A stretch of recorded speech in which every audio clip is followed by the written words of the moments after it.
Salut, bienvenue pour une nouvelle vidéo et pour un nouvel update lecture. C'est presque le dernier avec mes lectures du mois de mai. En gros, il me reste un livre que j'ai lu au mois de mai et dont je parlerai du coup dans le prochain update avec mes lectures du mois de juin. Voilà, donc 4 lectures pour le mois de la fantasy. Je sais plus trop dans quelle catégorie je les avais mis, mais c'est pas non plus vital que je vous le dise. Et on est sur 3 très bonnes lectures en vrai, dont 2 plutôt risquées. Et un petit abandon au milieu quand même, parce qu'on reste sur ma chaîne, tu vois, une petite piqûre de rappel, ça fait pas de mal. Non, je déconne, en vrai ça me fait jamais plaisir d'abandonner des livres, évidemment, mais j'ai énormément de respect pour les gens capables d'aller au bout d'un livre alors que ça leur plaît pas. Moi je suis pas capable de faire ça, donc je ne le fais pas. Bref, on y va. Le premier, c'est la plus grosse surprise de l'update, la plus grosse surprise du mois de mai, peut-être même la plus grosse surprise de l'année 2023 au complet, c'est Witch and God, le tome 1, et là, la promise de Liv Stone. J'étais quasiment sûre, quasiment certaine de ne pas aimer ce livre, quasiment sûre et certaine de ne pas aller au bout, de l'abandonner, et j'ai quand même tenté. Et du coup, on pourrait se dire, ben, si t'es sûr ou presque sûr que tu vas pas l'aimer et que tu vas l'abandonner, pourquoi tu le tentes? À quoi ça sert? Et bah, des fois, ça marche. Des fois, j'abandonne pas le bouquin. Et là, c'est le cas. Non seulement j'ai été au bout, mais en plus, j'ai hâte d'avoir la suite. Vraiment, j'ai vraiment aimé. Pourquoi j'étais presque sûre de pas aimer? Parce que on est sur, d'après le pitch de base, une espèce de guéguerre entre donc les witches et les gods, c'est-à-dire les sorcières et les dieux. Et ils sont décidés plus ou moins de faire une union, et comme c'est souvent le cas, en gros, les sorcières ont dit on va choisir une fille pour la donner en mariage, et les dieux ont dit on va choisir un dieu pour le donner en mariage, donc mariage forcé. Et j'ai dit dans le bilan de la Springpal que j'aime pas. En fait, j'aime pas la dynamique que ça crée entre les personnages, ça donne deux personnages ensemble, mariés, et en fait aussi, le mariage pour moi c'est... Alors, ça peut paraître bizarre parce que je prône mon célibat, genre vraiment j'assume mon célibat à 10 000%, c'est un choix et je le vis très bien. Mais le mariage, pour moi, c'est un... Enfin, je sais pas, en fait, c'est important, tu vois, genre tu te maries pas comme ça. Moi, je comprends pas les gens qui se marient juste pour les impôts ou qui se disent, bon, bah ça fait 5 ans si on se mariait, alors qu'en fait, ils en ont pas vraiment envie. Tu vois, le mariage, pour moi, c'est... Je sais pas en fait, t'es censé te marier parce que t'en as réellement envie de te marier précisément avec cette personne-là, parce que c'est la femme, l'homme de ta vie, j'en sais rien, tu vois. Je sais pas comment expliquer, mais le mariage, ça, c'est beau en fait. Enfin, c'est censé être un truc, ouais, un truc d'amour pur, vraiment, sans aucune autre raison pour le mariage, tu vois. Alors après, ça c'est dans le meilleur des mondes et c'est mon point de vue, mais bref. Et du coup, bah, le mariage forcé, je comprends pas comment tu peux prendre un événement pareil, une alliance pareille, pour la transformer en quelque chose de... Bah, quelque chose d'alliance pour la paix, tu vois. C'est un mariage, enfin bref.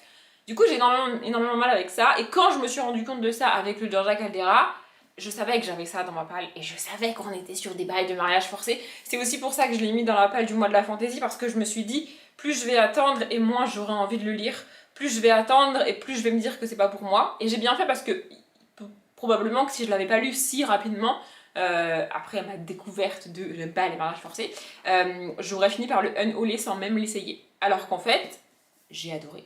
Pourquoi j'ai adoré? Parce qu'on n'est pas réellement dans un contexte de mariage forcé. En gros, on suit Ella, qui est une sorcière sans don. Elle s'appelle comme ça, c'est assez péjoratif évidemment. Elle est née au sein d'un clan de sorcières, sauf que à l'âge où toutes les sorcières développent leurs dons, et ben elle a rien eu. Elle a pas de don, elle a pas de magie, elle a rien. Donc elle est humaine. Et du coup, elle a, je sais pas, je dirais peut-être 19, peut-être 20, peut-être 21 ans, un truc comme ça. Et elle est, en tout cas, elle est à la fac. Elle fait des études. En gros, comme elle n'avait pas de place dans sa communauté, qu'elle n'avait pas de raison réelle de participer à la communauté dans laquelle elle vit, parce que ce sont que des sorcières qui vivent dans une forêt, bah, du coup, elle a été dans le monde des humains pour essayer de trouver une vie humaine, un métier humain et d'être avec ses semblables malgré tout, à savoir les humains. Et donc voilà, elle mène sa petite vie tranquille et tout. Et au début, elle rentre chez elle pour les vacances, donc avec sa mère et ses sœurs qui sont sorcières. Il n'y a pas d'hommes, en fait, il n'y a pas d'hommes qui ont le droit de vivre dans la communauté. Les hommes vont et viennent, bah, parce que les sorcières, bah, pour avoir des enfants, t'as besoin quand même d'un mec, tu vois, à un moment donné, c'est pas pratique sinon. Mais les hommes ne vivent pas là-bas. Bref, et donc elle rentre. Et quand elle rentre, ses sœurs, qui ont chacune dans le futur un rôle assez important à jouer au sein de la communauté, oui, parce qu'en plus Elle est la fille de celle qui a donné naissance à 2 personnes très importantes pour la communauté, et elle a pas de don. Non mais pas de bol, écoutez, pas de bol. J'avoue que le fait qu'elle ait 2 sœurs, c'est assez cool pour moi, je l'ai déjà dit plusieurs fois. J'ai moi-même 2 sœurs, et en fait, les gens ont du mal probablement à comprendre ça. Ils comprennent quand t'as un frère et une sœur que t'es pas le même genre de relation avec les deux, parce que c'est un mec ou alors parce que c'est une fille, tu vois. Mais moi j'ai 2 sœurs et j'ai pas du tout la même relation avec les deux, tu vois. Et là c'est un peu le cas, elle a pas vraiment les mêmes relations avec les deux, et les 2 autres entre elles n'ont pas la même relation non plus, enfin c'est différent. Bref, du coup elle rentre et en gros elle apprend que l'une de ses sœurs va se marier dans genre une semaine avec un dieu, et donc on lui explique le truc de l'alliance, machin, bidule. Ok, très bien. Le rassemblement a lieu dans la forêt, les dieux sont autorisés à pénétrer dans la forêt pour que les 2 futurs mariés se rencontrent, tu vois. Et là, donc, du coup, le dieu choisi par les dieux, c'est le dieu de la terreur. Alors franchement dit comme ça fait pas envie, tu vois. Alors je sais pas, on pouvait pas épouser le dieu des fleurs, le dieu de la minauderie, non, le dieu de la terreur. Bon bah écoutez, voilà. Du coup c'est le dieu de la terreur qui va se marier. Et donc voilà, en gros c'est ça, les dieux ont choisi le dieu de la terreur, les sorcières ont choisi la sœur d'Ella, ils vont se marier, mariage forcé.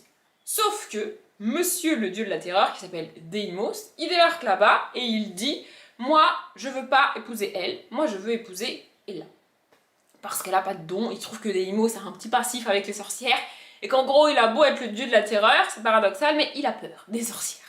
Donc il se dit, quitte à épouser une sorcière, bah moi je choisis la sorcière sans don.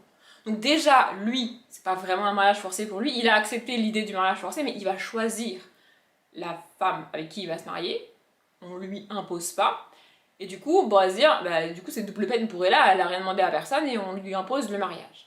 Oui mais non, parce que dans la manière dont c'est écrit, dans la manière dont c'est construit, quand Deimos annonce ça, les dieux et les sorcières se séparent, donc Zeus, le chef des dieux qui est un connard, hein, on peut le dire. Non mais franchement, faut dire les termes, à un moment donné, Zeus c'est un connard. Bref, du coup il se met à l'écart avec Deimos, et on n'a pas cette scène là sur le moment, on l'a qu'à la fin, mais j'y reviendrai. En gros il lui dit, est-ce que ce délire, tu te fous ma gueule et tout, n'importe quoi, bidule. Et de l'autre côté, les sorcières demandent à Ella si elle est d'accord ou pas. Elles lui disent que elles ont choisi une autre sorcière, et du coup rien n'oblige Ella à se marier, qu'elle n'est pas obligée d'accepter, qu'elle peut refuser ce mariage. Mais Ella se dit, je suis une sorcière sans don, je peux rien faire pour mon clan, là j'ai l'occasion de faire quelque chose pour mon clan, donc elle accepte. Du coup on se retrouve dans une situation où chacun des deux, certes ça reste un mariage fortement recommandé si on peut dire, mais ils ont tous les deux choisi. Vous voyez ce que je veux dire, ils se sont pas retrouvés en mode du jour au lendemain, toi tu vas épouser Bidule et Bidule il t'épouse toi, et c'est comme ça et c'est pas autrement. Vous voyez ce que je veux dire, ils ont tous les deux choisi, lui il a choisi Ella, et Ella a eu le choix de dire oui ou non à ce mariage, il se trouve qu'elle a dit oui. Voilà, du coup c'est pas vraiment un mariage forcé, et j'aime beaucoup Ella, vraiment elle est vraiment cool, et après il se passe beaucoup de choses.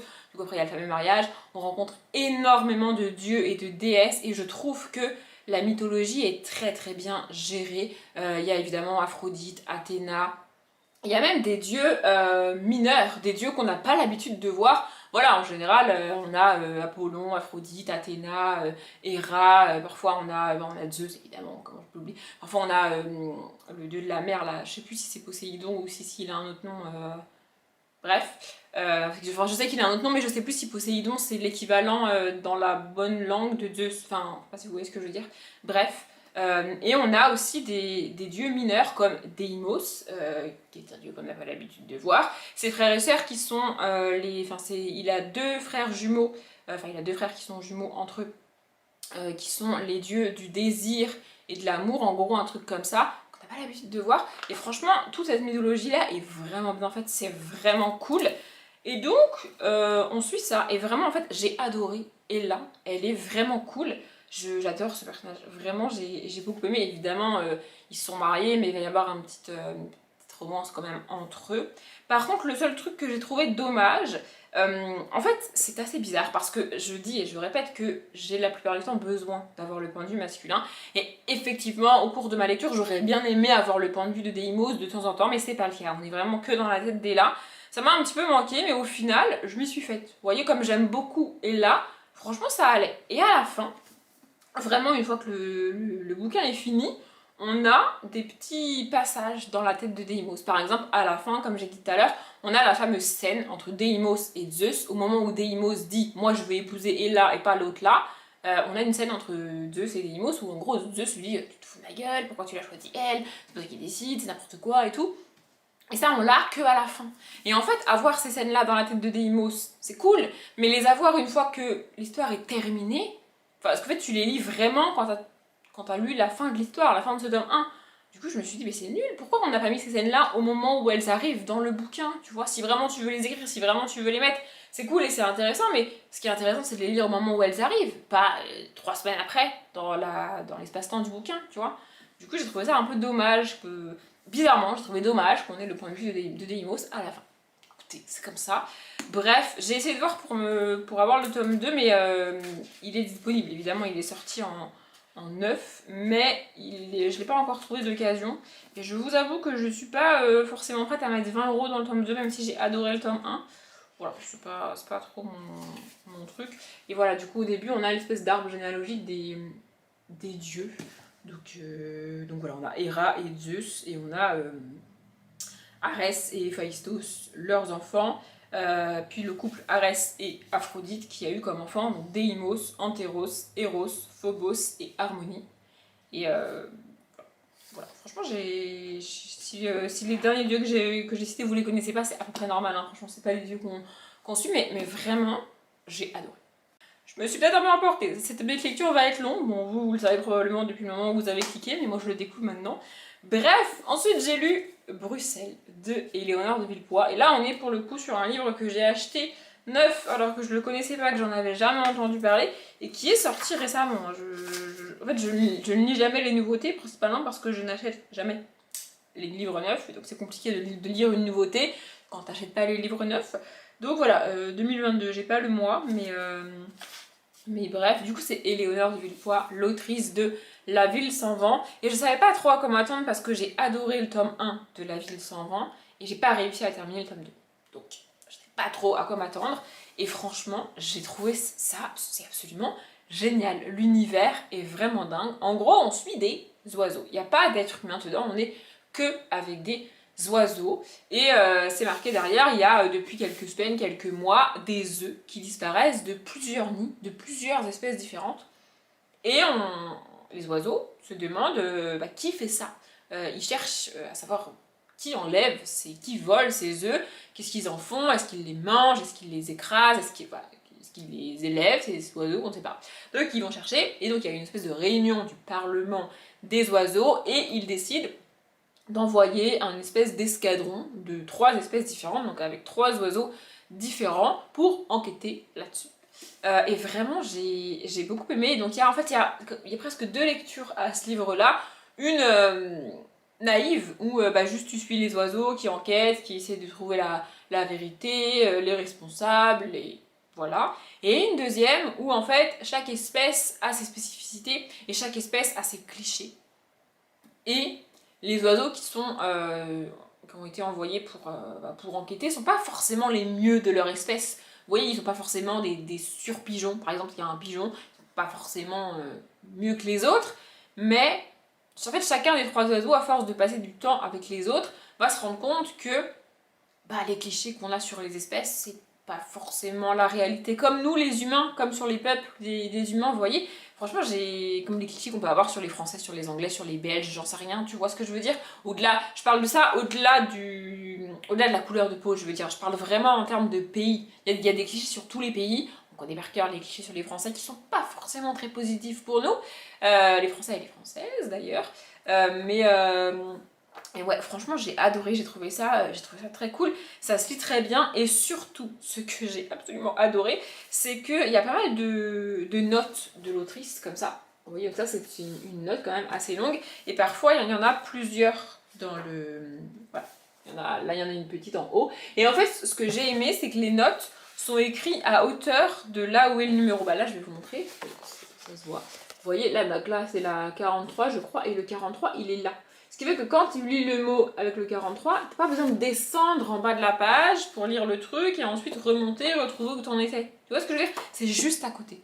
Et ça, c'est trop cool parce qu'en fait, je déteste les notes en bas de page. Je trouve que ça coupe dans ta lecture. T'es obligé de descendre, lire le truc en bas, et puis du coup, c'est au milieu de la phrase, du coup, tu sais plus où t'en étais, t'es obligé de recommencer. Alors, si t'arrives une ou deux fois sur un bouquin de 300 pages, ça va, tu vois. Mais là, il y en a vraiment beaucoup. La 43, je sais pas à quelle page j'en étais, mais voilà, la 45 est à la page 115. Donc, il y en a vraiment beaucoup. Mais du coup, ça te coupe pas vraiment dans ta lecture parce que c'est à hauteur. C'est pas en bas de la page en fait. Vraiment, c'est pas en bas de la page. Ou alors, pire que tout, à la fin du bouquin, ça c'est l'enfer quand c'est à la fin du bouquin. Il y a quand même un petit lexique à la fin du bouquin, mais je m'en suis pas tant servi que ça. Peut-être une fois ou deux, j'ai été voir, mais pas plus que ça. Vous voyez, un lexique. Vraiment, En fait, j'ai trouvé l'histoire géniale, la manière dont c'est construit absolument cool, enfin vraiment génial aussi.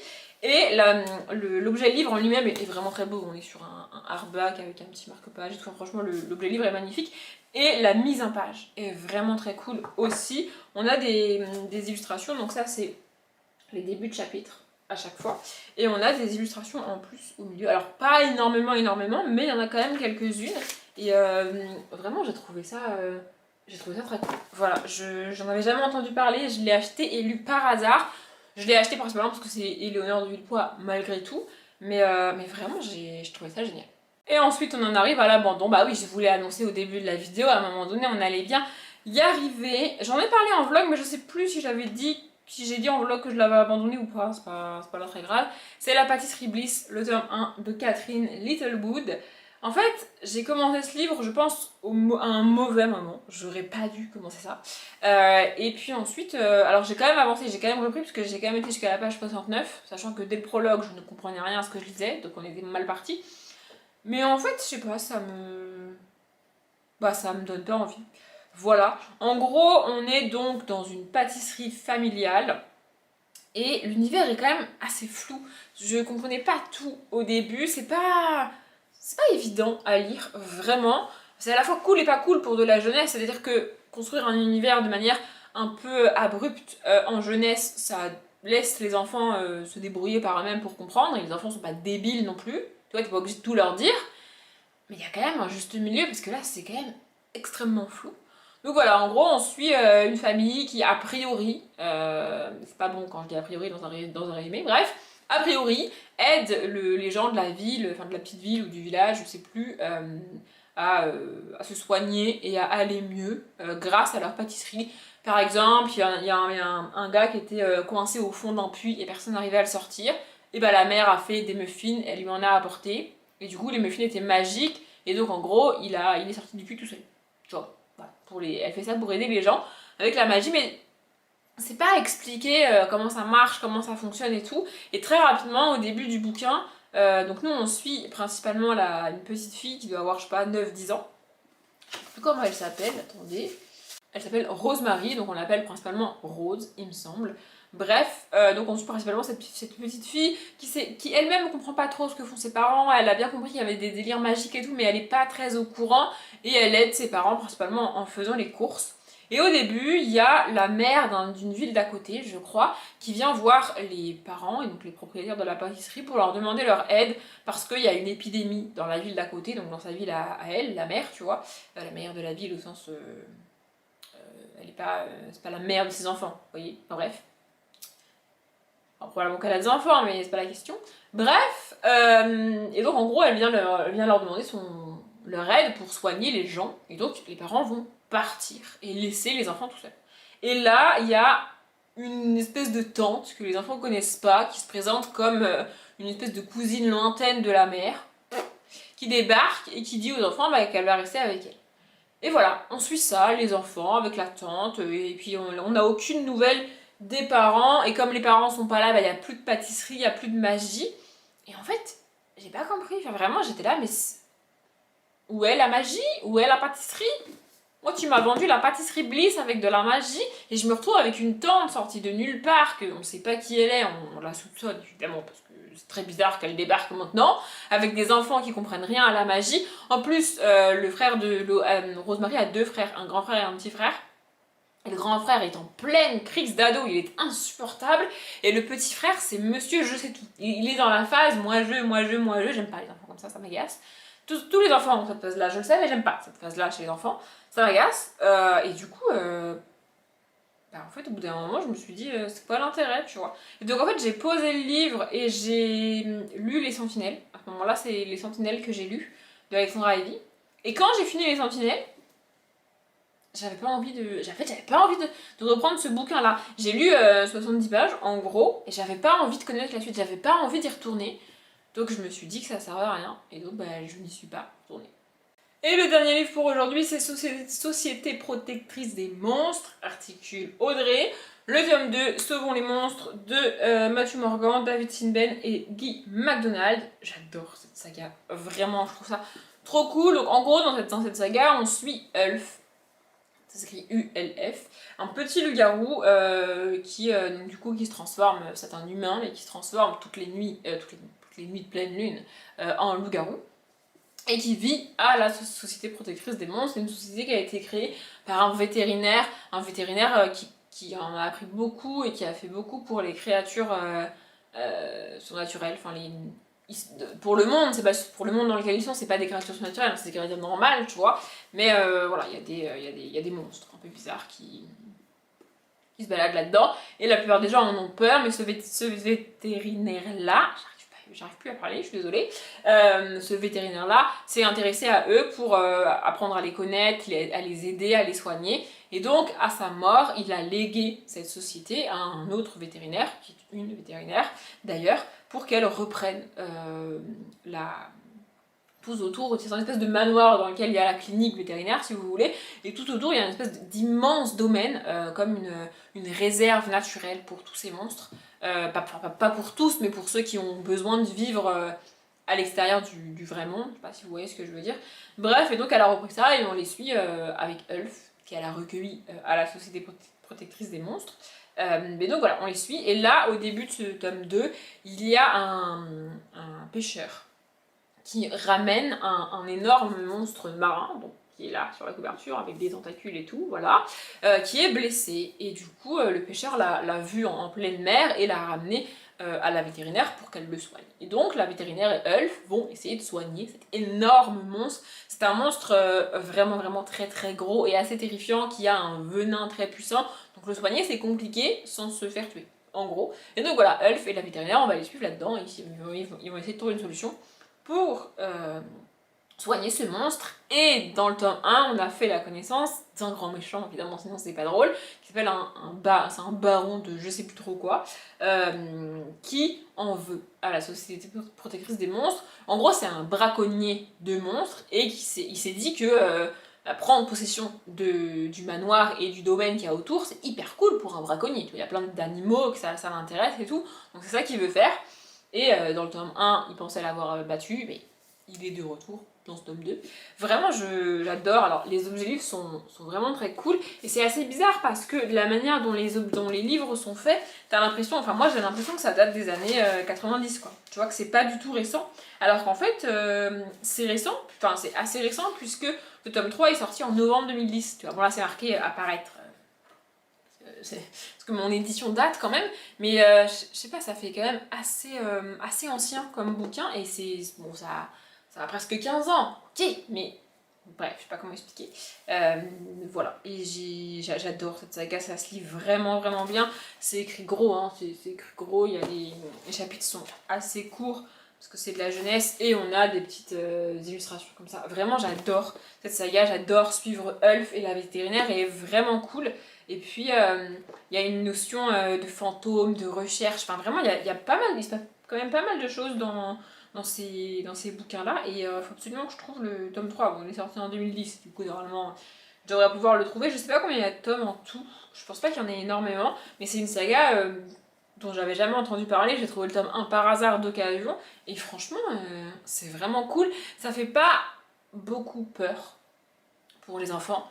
Il y a quelques scènes de bataille, il y a quelques scènes assez violentes, mais c'est pas... il n'y en a pas beaucoup, en fait, de scènes comme ça, et les enfants seront capables de lire ça. C'est pas marqué à partir de quel âge, je dirais 9-10 ans. Vous voyez, franchement, c'est vraiment cool. Cette update est terminée, normalement j'ai dit tout ce que je voulais dire sur ces 4 bouquins, enfin j'espère, puisque de toute manière la vidéo est finie, j'espère qu'elle vous a plu. Comme d'habitude, je vous souhaite une bonne journée, un bon après-midi, un bon appétit ou une bonne nuit, et je vous dis à bientôt.